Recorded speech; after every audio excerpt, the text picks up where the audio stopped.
Hello everyone, welcome to a brand new video series. Here I'll be predicting the results for all the fixtures in the Premier League weekend. And while you listen to mine, do let me know your results for these fixtures as well in the comment sections. I know I'm a little late for this. At the time I'm recording this, there's just 2 hours left for the West Ham versus Newcastle kickoff. But actually, I should have done it yesterday, but I was not well yesterday because day before yesterday, I had a lot of chicken and somehow that did not work well for me. So since we are already late, without wasting any time, let's get into it. Okay, so to begin with, I have West Ham versus Newcastle.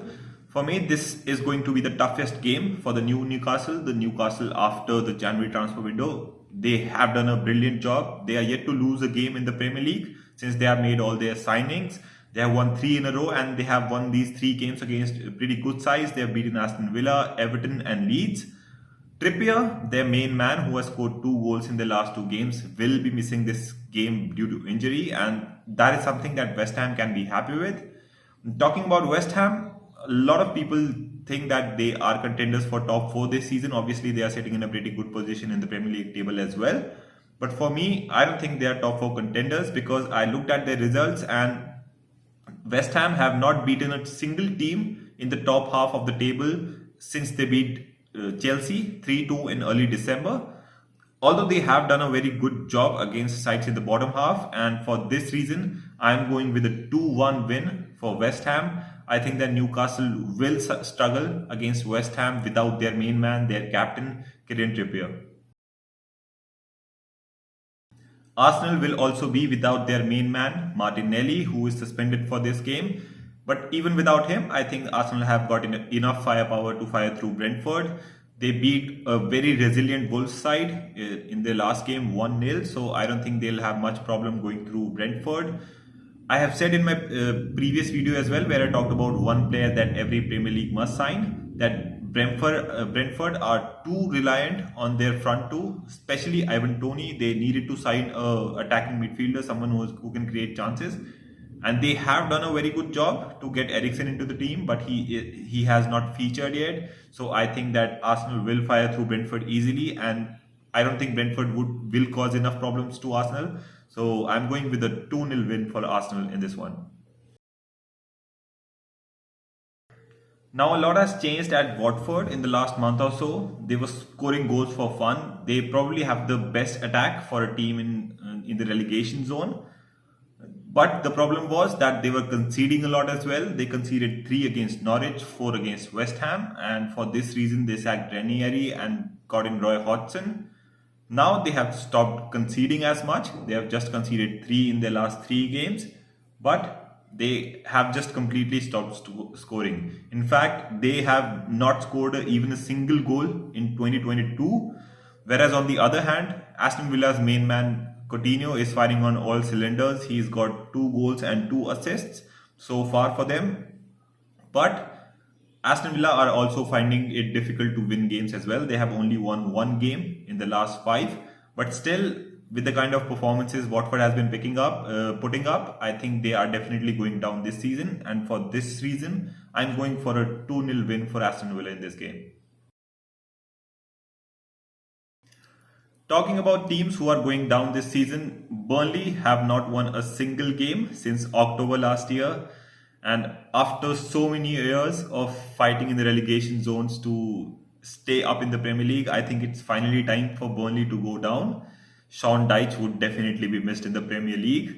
On the other hand, Brighton, they had a very good game against United. Even with 10 men, they were playing pretty good, but they still lost 2-0. And I think the problem that Brighton have been facing all season is that they are very good at keeping the ball, but they are not creating as many chances. And for this reason, it is going to be even more difficult against Burnley, who do not give you enough space to create chances. And for this reason, I do not like to predict such scores, but I am going for a 0-0 in this game. Brighton, as I said, they have struggled to produce much chances in the final third, and Burnley, as we know, they just come with one mission: to not let you score, and they have absolutely no interest in scoring themselves. So for this reason, I'm going for a 0-0 in this game.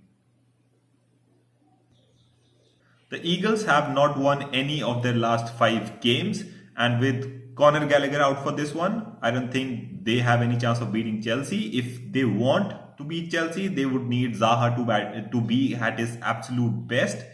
Chelsea, who are coming off a much needed break after a brilliant start to the season, they were all over the place. It just felt like that they just could not beat any other side except Spurs.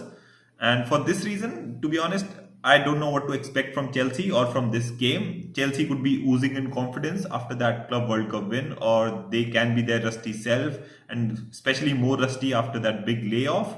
But still, I'm going for a 3-1 win for Chelsea in this one. Zaha to get one back for Crystal Palace, while the Blues just cruise past the Eagles.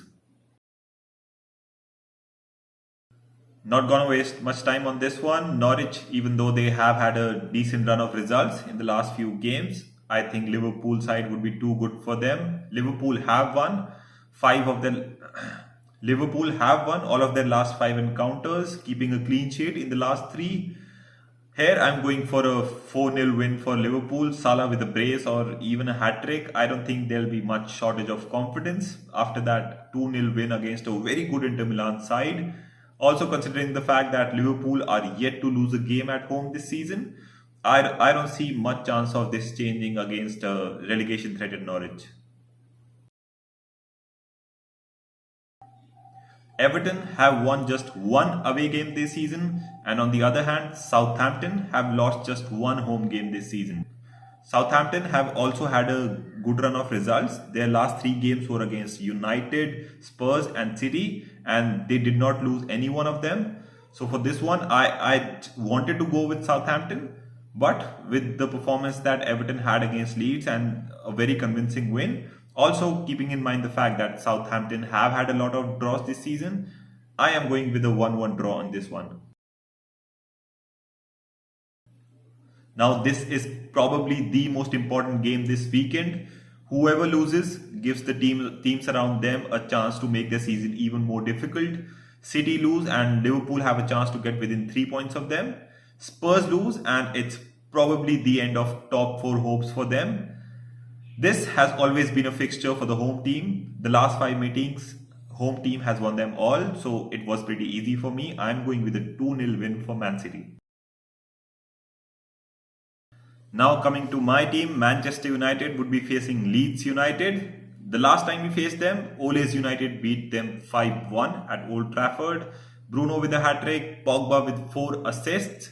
Even last season, we beat them 6-2, Bruno with a brace again. So if I had to put my money, I'd put all my money for Bruno to score in this one. Leeds have not kept a single clean sheet in the Premier League since early December. So I think, considering the results we have had against them, I think this is a good chance for us to score a lot of goals in this one. We have not had a game where we scored 4 or 5 goals. So I'm going with a 4-2 win for United. I think there's a pretty good chance that we will concede as well. But after that Brighton win, I think I'll back United to win this one as well. To end it all, we have Wolves versus Leicester. Bruno Lage has done an incredible job this season. Even though Man City have conceded fewer goals, I think Wolves' defense has been the best this season. Problem for Wolves is, even though they have won 4 of their last 5 games, they have only won 1 of their last 5 home matches. Good for them. They are facing Leicester, who have won none of their last 5 away games. In fact, the last time they won a game away from home, it was in October last year. So keeping all this in mind, and also the fact that Leicester has so many injury concerns and the way that Wolves have been performing and how slowly they're emerging as contenders for top 4, I'm going for a 1-0 win for Wolves in this one. Alright then, these were my predictions for the fixtures this weekend. Do let me know yours as well in the comment sections. Also tonight, I'll be doing a watch along for the Man City versus Spurs game. Do join me if you want to. Alright then, thank you so much for watching. I'll see you tonight.